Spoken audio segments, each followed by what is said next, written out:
Want to learn how to get a business analyst job? What a business analyst job description is in the first place, business analyst salary, business analyst interview questions, how to put together a business analyst resume, and overall how to become a business analyst. So what is a business analyst? In the previous video, I talked about all the different kinds of business bias, and I talked about the fact that I'm going to do a deep dive on each type of bias so you can understand them in great detail when trying to get a business analyst job during a business analyst interview or performing your business analyst skills and duties during projects. So the business bias we're going to discuss today is availability bias.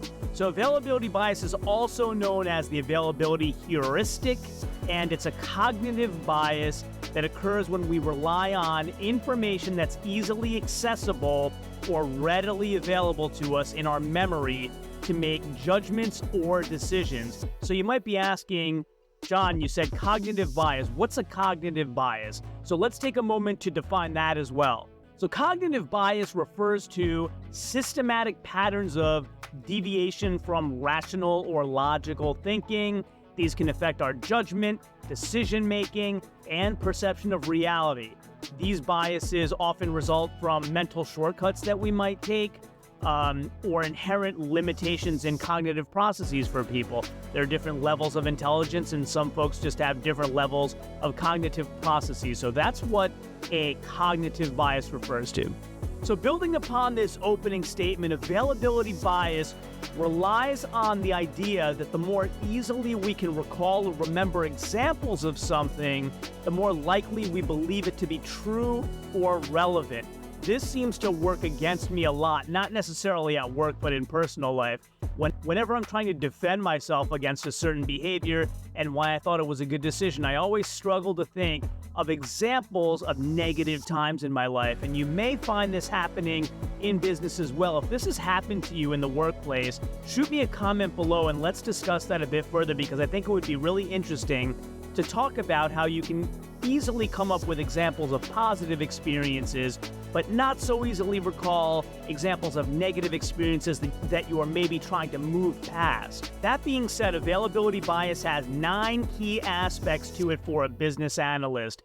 So we're going to go through those 9 key aspects, and I encourage you to stick all the way through to the end where we talk about how to mitigate these types of key aspects that are causing availability bias. And I think that'll wrap it all up in a nice bow for you to implement in your business analyst interactions. Key aspect number 1 of availability bias is mental accessibility. So availability bias is driven by mental accessibility of certain information. We tend to give greater credence or greater priority or importance to information that's vivid in our mind, that comes to mind more quickly and effortlessly.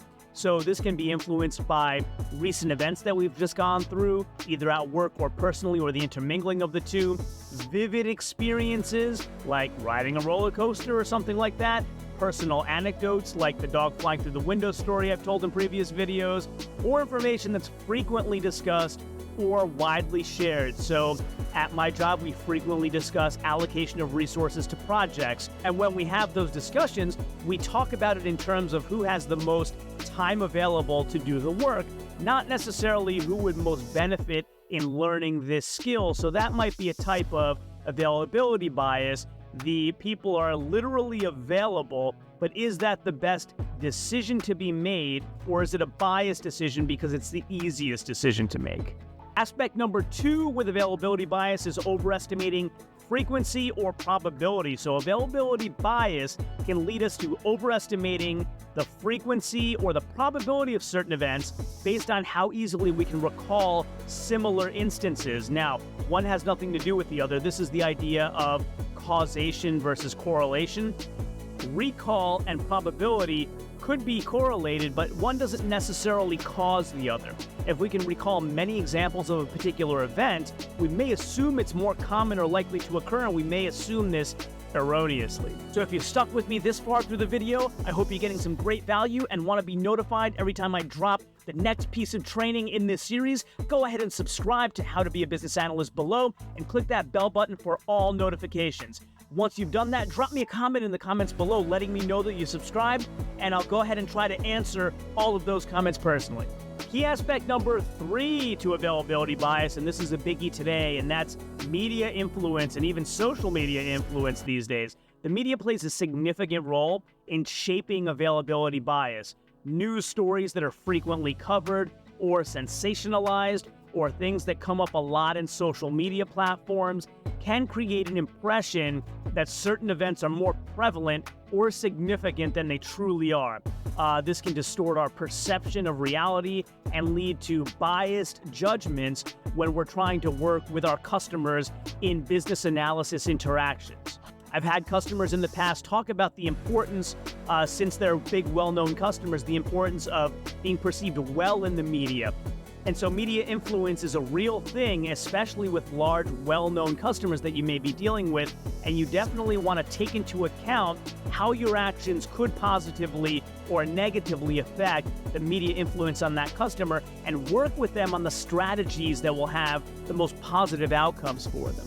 The fourth aspect of availability bias is vividness and emotional impact. So if you're recalling a certain situation that was really emotional for you, maybe a death or illness of a loved one or a promotion at work or something like that, they can tend to leave a stronger impression in your memory, making them more easily accessible. So as a result, we might assign greater importance or relevance to those events, even if they statistically are rare or not representative at all of the overall picture. So as an example, in my organization, I've had customers literally yell at us when they feel like a project isn't going well. But for the most part, if the project is a lengthy one, like a 6-month project, you might have one situation like that. But for the most part, the customer and you have a great rapport. You go back and forth and understand each other clearly and are forming a great solution together. But if the vividness and emotional impact of that one interaction was so strong, that may remain the more important thing in your mind above and beyond the fact that the rest of the interactions were positive and fruitful. And this leads us into key aspect number 5 for availability bias, and that is neglecting base rates, meaning that you neglect what typically happens in favor of an outrageous or outlandish specific situation. And that same example I just shared is an example of neglecting base rates as well. So you want to take, this comes up a lot in videos that I love watching about mentalism, and they talk about base behaviors for certain people, how they touch their faces in certain ways, or crinkle their faces in certain ways, or have certain intonations that come up in situations often. It came up in the Johnny Depp Amber Heard trial. I watched analysis of that. And before doing the analysis, the YouTuber, he goes by Spidey, his YouTube channel is Behavioral Arts. I'll put a link in here somewhere, but he always talks about getting a baseline of behavior because some people have strange intricacies in their baseline, and it doesn't mean they're lying per se or remember something differently than what really happened. So keeping that in mind, base rates or baselines are very important in avoiding availability bias. So as I go through providing all this detailed knowledge for you on this channel based on my years of experience, I didn't want all these videos scattered all around to get away from you, so I decided to create a mini course that provides a checklist of 10 essential skills any aspiring business analyst needs to know, and I decided to provide it to you for free. So check the description below on 10 essential skills any aspiring business analyst needs to know. Click that link in the description below and grab your free digital download. Enjoy. And so aspect number 6 about availability bias is where we talk about its influence on decision making. So availability bias can really strongly influence our decision making by affecting how we perceive risks, benefits, and the potential outcomes to our actions and our customers' actions. If vivid or memorable examples of negative outcomes are readily available and what's sticking in our short and long-term memories, we may perceive those risks as higher importance than they actually are, leading us to make decisions based on that or to predict outcomes that may or may not actually happen. So in the example I gave you earlier, we may have future meetings with that particular customer and prepare ourselves for negative discussions arriving at that discussion where the customer is totally collaborative and we don't know what to do with ourselves or what action items to take next because we didn't prepare for that particular positive outcome. And then key aspect number 7 is where availability bias and confirmation bias intersect.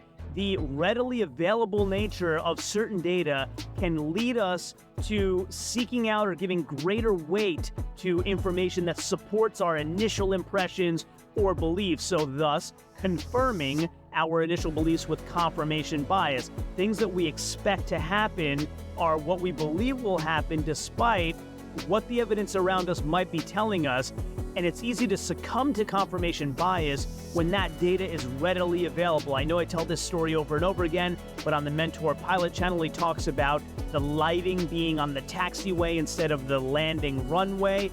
The data is readily available right in front of you. You don't have to push, as a pilot, any buttons to get this data, and therefore the availability and the confirmation biases intersect in this specific example. In business, you might have an example also where there is availability of data, meaning that you have that second meeting with the customer, and again, he or she is coming to the meeting with a negative tone, but in this case, it's only because you've delivered additional bad news, not because it's the baseline for that particular customer, and all your other dozens of interactions have been very positive. In this particular case, confirmation by association with availability can also lead you down the wrong path of confirming your initial intention or your initial thoughts of, this is a negative person who is just not willing to work with me, because you kind of had two coincidental encounters. Hey, so one more quick tip for you. If you're thinking, hey, I have a great career too where I can share all these insights on the internet,